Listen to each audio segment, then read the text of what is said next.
I've been working on a rendering engine for non-Euclidean worlds. It's a little tricky to explain, so I'll just show you some of the things it can do before I go into how it works. First example is this tunnel. You can see it's really long from the outside, but it's actually really short on the inside.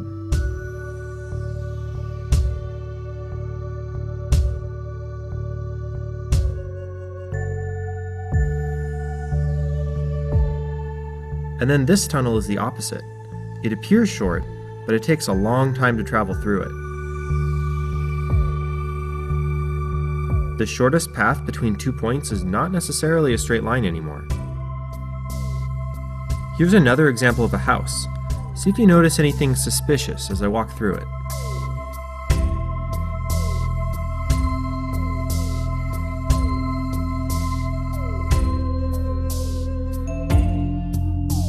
Did you catch it?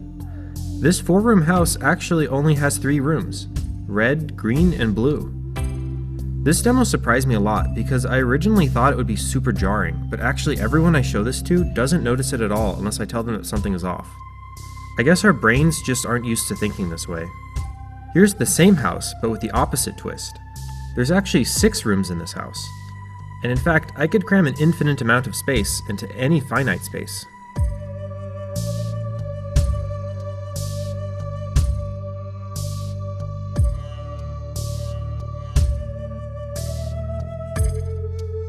Here's another room. There's just a pillar on one side and an object on the other.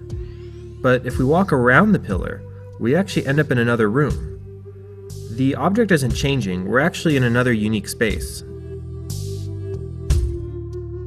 If I walk around again, we enter a third room. And this cycle repeats, clockwise and counterclockwise. And notice how you can see both objects at once.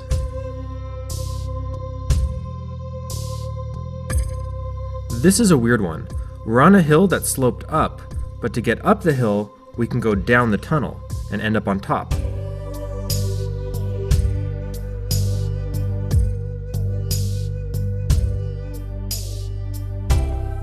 It's also an example of your grandpa's stories about walking uphill both ways. Maybe he just lived in a non-Euclidean plane of existence.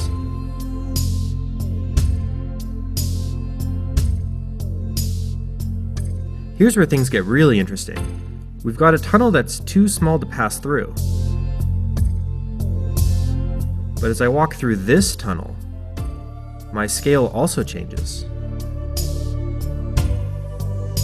Still not small enough to get through, but if I go around one more time,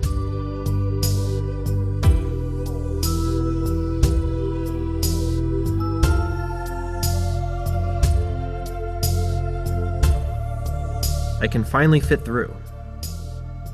I can go the other way around too to keep getting bigger, but eventually I won't be able to fit into the tunnel anymore.